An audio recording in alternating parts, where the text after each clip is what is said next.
Nunca pensé que trabajar en una gasolinera me haría temerle a ciertas personas. A veces me preguntan, ¿qué puede ser tan peligroso en una gasolinera? Y yo solo sonrío, porque no puedo decirles que hay clientes que, si los atiendes, literalmente estás invitando a que algo te siga a casa. No hablo de ladrones, ni de borrachos, ni de gente agresiva. Hablo de personas, o algo que parece una persona, que llega siempre a la misma hora, que no parpadea, que no mueve la boca cuando habla, que se queda mirándote como si te estuviera contando un secreto sin usar palabras. Y cuando atiendes a uno de esos, esa noche, algo se queda contigo. Por eso me enseñaron una regla que nunca está escrita en ningún manual. Hay clientes que no debes atender. Y lo que pasó la primera vez que lo ignoré, me marcó para siempre. Trabajo en una gasolinera en la salida de la carretera 47, un lugar con más polvo que tráfico, donde la mayoría de las noches solo se escucha el zumbido de los fluorescentes y el golpeteo seco de los insectos contra los ventanales.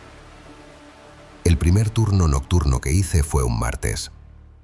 Me habían advertido que las noches eran tranquilas, demasiado tranquilas, según mi supervisor. Pero yo pensé que exageraba. Era mi primer trabajo estable, necesitaba el dinero y no creía en las historias que circulaban entre empleados. A eso de las 2:58 de la mañana, justo 2 minutos antes de las 3 en punto, comenzó lo raro. Estaba acomodando unas cajas de agua cerca de la puerta y un silencio espeso cayó sobre el local. No era el silencio normal del desierto. Era uno más profundo, como si el aire dejara de moverse. Los fluorescentes parpadearon. Las cámaras hicieron un pequeño clic, como cuando reinician solas. Y en ese momento lo vi. Un coche viejo, color gris muerto, deteniéndose frente a la estación. El motor no sonaba. Las luces no parpadeaban. Era como si alguien hubiera dejado caer una maqueta perfecta sobre la carretera. Yo pensé que era un cliente normal, así que me acerqué al mostrador para estar listo. Pero el supervisor, que estaba haciendo su ronda final antes de irse, caminó hacia mí con una seriedad que jamás le había visto. Si entra ese tipo, no lo atiendas, no lo mires, no le hables, quédate quieto. Yo me reí. Pensé que era una broma típica de novato. Él no sonrió. Te estoy hablando en serio. Pero si viene a pagar, respondí confundido. No va a pagar. No necesita nada. Solo quiere que lo mires. Y no debes hacerlo. Antes de que pudiera preguntarle más, la puerta automática se abrió con un pitido que atravesó todo el local. El hombre que entró tenía algo incorrecto. No raro, incorrecto. Como si hubiera algo en él que tu cerebro intenta comprender pero no puede. Su ropa era demasiado vieja para estar tan limpia. Sus zapatos estaban secos aunque afuera había llovido. Y lo peor, no hacía ruido al caminar. Ni un paso, ni una respiración, ni un roce de tela. Yo contenía el aire mientras el tipo avanzaba por los pasillos sin mirar los productos, sin tocar nada. Solamente se detenía en zonas vacías, como si escuchara voces que yo no oía. El supervisor permaneció completamente inmóvil detrás de la estantería, respirando apenas. Pensé en hablar. Pensé en decir algo como, ¿le puedo ayudar? Pero mi supervisor me clavó una mirada que no dejaba lugar a dudas. Si decía una palabra, me despedía, o algo peor. El hombre se acercó al mostrador, muy despacio. Sus ojos, Dios. Eran ojos humanos, sí, pero no parecían tener una intención humana detrás. Eran vacíos, pero atentos, como los de un animal que observa. Se quedó frente a mí, a menos de 1 metro, mirándome fijamente, sin parpadear. Sentí una presión en el pecho, como si algo invisible me empujara hacia atrás. No era solo miedo, era como si el aire mismo alrededor de ese hombre se hubiera vuelto más pesado, más denso, más grueso, y me costara trabajo respirar. Una idea irracional me llenó la mente, una idea que no pensé, sino que se metió sola, como un susurro. Si respiraba muy fuerte, él iba a copiar mi respiración, y no quería escuchar cómo sonaría. Fue una sensación tan absurda que en otro momento me habría reído, pero ahí, frente a él, no pude ni mover los labios. No quería darle ninguna excusa para acercarse. El supervisor no se movía, no dijo una palabra. Estaba congelado, con los hombros tensos, como si llevara años esperando ese momento. Y por fin hubiera llegado. Yo también estaba paralizado, no solo de miedo. Sentía un hormigueo en las manos, como si el flujo de sangre hubiera decidido detenerse. Y el hombre solo seguía ahí, inmóvil, como si existiera únicamente para mirarnos. Pensé que en cualquier segundo iba a hablar, o a avanzar, o a hacer algo. Pero no. Permaneció quieto, con esa calma antinatural que solo tienen las cosas que no deberían existir. Finalmente, después de unos 30 segundos que parecieron horas, inclinó la cabeza hacia un costado. Pero no fue un gesto normal. No sonó como un cuello crujido. Fue como si no tuviera huesos, como si la cabeza estuviera sostenida por algo blando, como carne vieja doblándose. Ese movimiento me revolvió el estómago. Y entonces sonrió. Pero su sonrisa no movió las mejillas. No cambió la expresión de su rostro. Solo los dientes aparecieron lentamente, uno por uno, como si la piel fuera demasiado rígida para seguirlos, como si se estirara a la fuerza. Era una sonrisa hecha para imitar a los humanos, pero hecha por alguien que nunca ha visto a un humano sonreír de verdad. Y escuché su voz. Una voz que no venía de su boca, ni siquiera venía de él. Venía de algún lugar detrás de mí, o encima de mí, o dentro de mí. No lo sé, pero resonó en mi cabeza como si hubiera entrado sin permiso. Dijo algo así como, «Ya casi». Esas dos palabras se sintieron como una advertencia, o como una promesa. Me dieron ganas de vomitar. Sentí un frío subirme por la espalda, pero no un frío normal. Era como si dedos helados me recorrieran la columna vertebral, como si algo me estuviera tocando desde adentro. Mis piernas temblaron. Mis uñas arañaron mi propio pantalón, buscando agarrarme de algo, cualquier cosa. Y entonces, sin más, el hombre dio media vuelta, despacio, sin ruido, y salió por la misma puerta por la que había entrado. Cada movimiento suyo parecía flotar, como si no pisara realmente. El coche gris encendió las luces, aunque yo no vi que la puerta se abriera. No escuché un clic, ni un golpe, ni un cierre. Nada. Simplemente se iluminó y se fue. El supervisor se acercó con rapidez, como si el hechizo se hubiera roto, y me tomó del brazo con fuerza, con tanta fuerza que me dolió. «Nunca lo mires directamente», dijo en voz baja, casi susurrando, como si temiera que el hombre aún pudiera escucharlo. «No quiere gasolina, quiere atención, y cuando se la das, no te deja en paz».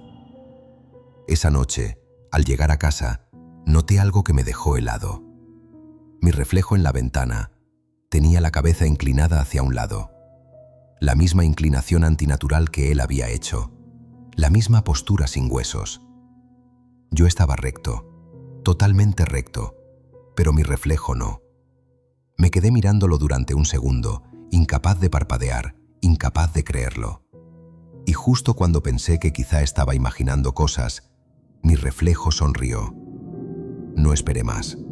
Cerré las cortinas de inmediato. Respiré fuerte, intentando convencerme de que fue un efecto de la luz, un cansancio, un delirio. Pero las cosas no acabaron ahí. Durante las siguientes semanas lo veía pasar por la carretera, siempre a la misma hora. A veces dentro del coche gris, a veces caminando, sin prisa, como si supiera exactamente dónde estaba yo. A veces tan cerca del vidrio de la gasolinera que podía ver su sombra deformada en el reflejo de los refrigeradores. Y lo peor era cuando no lo veía, pero escuchaba su voz. No completa, no clara. Como si estuviera aprendiendo a hablar, como si repitiera palabras que escuchó al pasar por algún lugar. Ya casi. Falta poco. ¿Me ves? Nunca le respondí. Nunca, ni una sola vez. Pero sabía que, de alguna forma, él sabía cuándo lo estaba mirando. La vez más terrible fue un viernes. Llegó un chico nuevo haciendo el turno de día para reemplazarme. Era joven, apenas veinteañero, y estaba emocionado de ganar un turno más largo. Mientras le explicaba dónde estaban las llaves, el cierre de caja y cómo funcionaban los cambios de turno, el coche gris apareció a lo lejos, acercándose lento por la carretera. Y el chico, sin saber nada, sonrió y dijo: «Ah, viene cliente. Voy a prepararme». Yo lo agarré del brazo como si estuviera a punto de caerse a un barranco. «No lo atiendas». «¿Qué dices?», rió. «Es un cliente». «No lo atiendas, de verdad, no le hables, no lo mires». El chico frunció el ceño. Creo que pensó que estaba exagerando o que era algún tipo de broma. Tal vez hasta se ofendió, pero cuando el hombre entró, el chico dejó de sonreír de inmediato. Se quedó mirándolo, como hipnotizado. Sus pupilas se abrieron, como si su cuerpo reaccionara antes que él. Yo intenté moverlo del pasillo, pero estaba rígido, totalmente tenso, como una estatua. El hombre caminó hacia él con esa lentitud que hacía que cada paso sonara dentro de mi cabeza, como un golpe silencioso, como un tambor amortiguado. Y se quedó frente al chico, a pocos centímetros, demasiado cerca.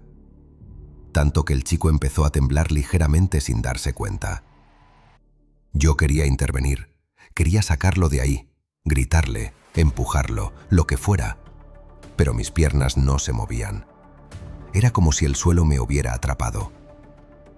Entonces, el hombre inclinó la cabeza hacia la derecha. Exactamente el mismo ángulo que había hecho conmigo. El chico también inclinó la cabeza, de la misma manera. No controlaba su cuerpo. Su expresión era de puro terror, pero sus músculos obedecían a otra cosa. Vi al chico intentar resistirse. Sus ojos se movían rápido, buscando ayuda, buscando una salida. Pero su cuerpo estaba entregado. La sonrisa del hombre apareció otra vez. Esa sonrisa sin músculos, sin emoción, sin vida. Esa sonrisa imposible. Se acercó aún más, hasta que las frentes casi se tocaron. El chico sollozó sin sonido. Y escuché su voz, esta vez clara, clara como si estuviera entre los dos, o dentro de los dos. Ahora sí. Las luces explotaron, literalmente. Los focos reventaron encima de nosotros. Un destello blanco cubrió todo. Y cuando volvió la energía, cuando pude ver otra vez, el hombre ya no estaba. El chico cayó al piso, respirando como si acabara de correr un maratón, temblando, con las manos agarrándose el pecho. Pero lo peor no fue eso. Lo peor fue cuando lo ayudé a levantarse y el chico, todavía en shock, con la voz rota, me preguntó: ¿viste lo que era atrás de él?